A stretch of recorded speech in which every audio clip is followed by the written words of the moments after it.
Welcome to Tamil உயிரியல் 12ஆம் வகுப்பு தாவரவியல் பாடம் 1. நம்ம இன்னைக்கு அடுத்து பார்க்க போற டாபிக் மாற்று சூலகத்தண்டுத்தன்மை. அப்படின்னா என்ன அர்த்தம்னா, ஒரே பிளான்ட்ல பாத்தீங்கன்னா 2 அல்லது 3 வகையான மலர்கள் இருக்கு. அது எப்படி அப்படின்னா, இங்க பாருங்க, சில தாவரங்கள் 2 அல்லது 3 வெவ்வேறு வகையான மலர்களை தோற்றுவிக்கின்றன. அந்த 2 அல்லது 3 வேற வேற மாதிரி இருக்காது. அதுல உள்ள மகரந்த துகள்களும் சூலக முடியும் வேற வேற மாதிரி இருக்கும். இதுல பாருங்க, இவற்றில் மகரந்த தாள்களும் சூலகத்தண்டும் வேறுபட்ட நிறத்தை பெற்றுள்ளன. ஃபர்ஸ்ட் டைப் பாருங்க, இரு சூலகத்தண்டுத்தன்மை அப்படின்னா என்ன அர்த்தம்? ஒரு மலர்ல 2 விதமான பூ பூக்குது. ஒரு மலர்ல ஒரு மாதிரி சூலகத்தண்டு இருக்கு, இன்னொரு மலர்ல இன்னொரு மாதிரி சூலகத்தண்டு இருக்கு. இந்த சூலகம்ங்கிறது யாருங்க? பெண் உறுப்பு. அதாவது இந்த பிராக்கெட்ல பாருங்க, டை ஸ்டைலி. டைனா என்ன அர்த்தம்? 2. ஸ்டைல் அப்படின்னாலே என்ன அர்த்தம்? இந்த சூலகத்தண்டு அந்த கம்பி மாதிரி இருக்கு இல்லையா, அதுதான் ஸ்டைல். ஆப்போசிட்ல படம் இருக்கு பாருங்க, இதுதான் ஸ்டைல். இந்த சூலகத்தண்டுன்னு கொடுத்துருக்காங்க இல்லையா, அந்த குச்சி மாதிரி ஒரு அமைப்பு இருக்கு பாருங்க, இதுதான் ஸ்டைல்னு சொல்லுவோம்.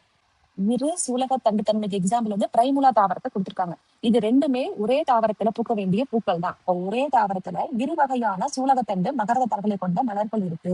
இப்ப இந்த நீண்ட சூலகத்தண்டு இருக்கு இல்லையா, இந்த படம், இந்த ஃபர்ஸ்ட் படம், இந்த மலர் வந்து எப்படி மகரந்த சேர்க்கை பண்ணும்? இதால தன் மகரந்த சேர்க்கை பண்ண முடியுமானா பண்ண முடியாது. தன் மகரந்த சேர்க்கை இதால பண்ண முடியாது. ஏன் பண்ண முடியாது? ஏன்னா மகரந்த துகள்கள் கீழே இருக்கு.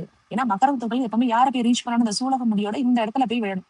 இப்ப இங்க இருக்க மகரந்த, இந்த கீழே இருக்க மகரந்த துகள் மேல போக முடியுமா? கண்டிப்பா போக முடியாது. காத்தெல்லாம் இதெல்லாம் பறக்க முடியாது. ஏன்னா பூவுக்கு உள்ள இருக்கு. அப்ப தன் மகரந்த சேர்க்கை கண்டிப்பா இது நடைபெறாது. ஆனா அதே தாவரத்துல இன்னொரு பூ இருக்கு. இந்த பூவுல பாத்தீங்கன்னா மகரந்த துகள் இந்த இடத்துல மேல இருக்கு.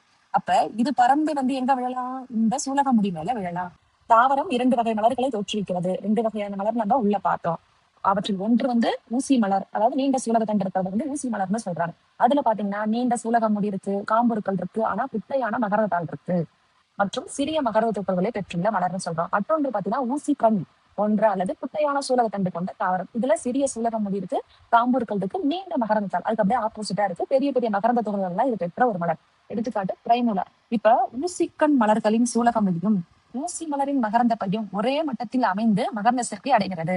இதே போன்று ஊசிக்கண் வகை மலரின் மகரந்த பையும் ஊசி பூவின் சூலக முடியும் சம உயரத்தில் காணப்படுகின்றன. இது மகரந்த சேர்க்கை நடைபெற உதவுகிறது.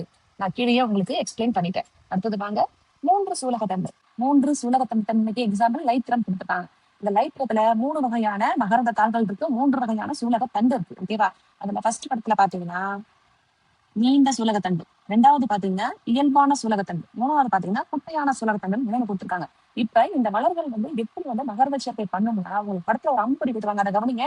ஃபர்ஸ்ட் மலர் வந்து அடுத்த 2 மலராலுமே மகரந்த சேர்க்கை நடைபெறும். ஏன்னா இதுல உயரமான சூலக முடி இருக்கு, ஆனா மகரந்த துகள்கள் எல்லாம் பாத்தீங்கன்னா சூலக முடிக்கு கீழே இருக்கு. அப்ப இதுங்களால என்ன பண்ண முடியாதுன்னா, இந்த மகரந்த துகள்கள் போயிட்டு சூலக முடியை ரீச் பண்ண முடியாது.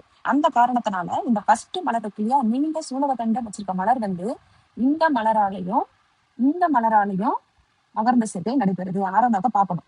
அடுத்தது 2வது மலர் பாத்தீங்கன்னா, ஃபர்ஸ்ட் நீண்ட சூலக முடியாலையும் மகரந்த சேர்க்கை அடையுது, இந்த மலராலையும் மகரந்த சேர்க்கை அடைய முடியுது. 3வது மலர் பாத்தீங்கன்னா, இந்த மலராலையும் இந்த மலராலையும் மகரந்த சேர்க்கை நடைபெறுது.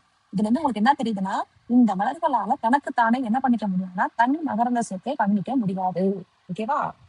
சூலகத்தண்டு மற்றும் மகரந்த தாள்களின் நீளத்தினை பொறுத்து தாவரத்தை 3 வகையா பிரிச்சிருந்தாங்க. இங்கு ஒரு வகை மலரின் மகரந்த துகள்கள், இதான் நீங்க கவனிக்கணும், மற்ற 2 வகை மலர்களில் மட்டுமே மகரந்த சேர்க்கை நிகழ்த்தவல்லது. அதே வகை மலர்களில் என்ன பண்ண முடியாது? மகரந்த சேர்க்கை நிகழ்த்த முடியாது அப்படின்னு சொல்றாங்க. அடுத்தது வாங்க, தன் மலட்டுத்தன்மை, அதாவது செல்ஃப் ஸ்டெரிலிட்டி. அதாவது ஒரு தாவரத்துல உள்ள அந்த மகரந்த துகள்கள் அதே தாவரத்துல உள்ள சூலக முடியை போய் ரீச் பண்ணும்போது அங்க என்ன நடக்கணும்? தன் மகரந்த சேர்க்கை நடக்கணும், அந்த மகரந்த துகள்கள் முளைக்கணும். ஆனா தன் மலட்டுத்தன்மையில ஒரு தாவரத்துல உள்ள மகரந்த துகள்கள் அதே தாவரத்துல உள்ள சூலக முடியை போய் அடையும் போது அது என்ன பண்ண வைக்கிறது இல்லைன்னா, அந்த மகரந்த துகள்ல முளைக்க விடுறது இல்ல, தன் மலட்டுத்தன்மை பண்ணுது. ஏன்னா அதுங்க வந்து எதை நம்பி இருக்குன்னா அயல் மகரந்த சேர்க்கையை பண்ணுதுங்க. ஓகேவா? அதுங்க தன் மகரந்த சேர்க்கையை தடுத்துடுது. அதான் அது ரீசன். எடுத்துக்காட்டு அபுட்டிலான், பேசிஃப்ளோரா, இது மரபணுசார் செயல்பாடாகும். அடுத்தது மகரந்த சேர்க்கைக்கான முகவர்கள், அதாவது ஏஜென்ட்ஸ். யாரு ஏஜென்ட்? பூக்களை தேடி யாரு வராங்க? பட்டாம்பூச்சி வருது, தேனி வருது, குளவி வருது, வண்டு வருது. இவங்கதான் யாருன்னா முகவர்கள். அவங்க மூலியமா அந்த மகரந்த துகள்கள் என்ன பண்ணுது? ஒரு இடத்துல இருந்து இன்னொரு இடத்துக்கு கடத்தப்படுது. மகரந்த சேர்க்கை காற்று, நீர், பூச்சிகள் போன்ற பல முகவர்களால் நடைபெறுகிறது.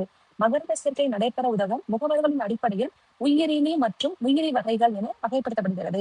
இதில் 2வது வகை மூலமாகவே பெரும்பாலான தாவரங்களில் மகரந்த சேர்க்கை நடைபெறுகிறது. ஃபர்ஸ்ட் பாருங்க, ஏபயாட்டிக் ஏஜென்ட் தான் உயிரினி. உயிரில்லாத முகவர்கள் யாருன்னா காற்றும், தண்ணீர். உயிரி முகவர்கள் யாருன்னா விலங்குகள், அதாவது பூச்சிகள், வண்டுகள் எல்லாம் சொல்றோம் இல்லையா, அவங்க எல்லாம் பாத்தீங்கன்னா உயிரி முகவர்கள்.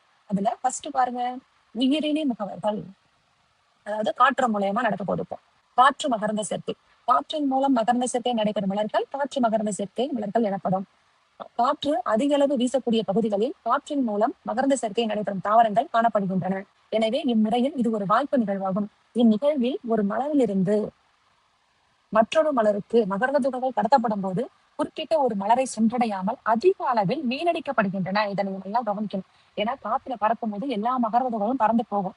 அதுல போய் எத்தனை பெரிய சூழலை ரீச் பண்ணணும் நம்மளால சொல்ல முடியாது. ஏன்னா காத்து வேகமா வீசும்போது அந்த மகரந்த துகள்கள் தூரமா போய் தள்ளி விழுந்துடும். காத்து குறைவா வீசும்போது பக்கத்திலே விழுந்துடும். அப்ப காற்று மூலயமா ஒரு தாவரம் மகரந்த சேர்க்கை பண்ணுதுன்னா அது அதிகமான மகரந்த துகள்களை உருவாக்கணும். ஏன்னா பாதி அதுல வேஸ்டா போயிடும். எடுத்துக்காட்டு புற்கள், கரும்பு, மூங்கில், தென்னை, பனை, சோளம் போன்றவை காற்று மகரந்த சேர்க்கைக்கு பொதுவான எடுத்துக்காட்டுகள் ஆகும்.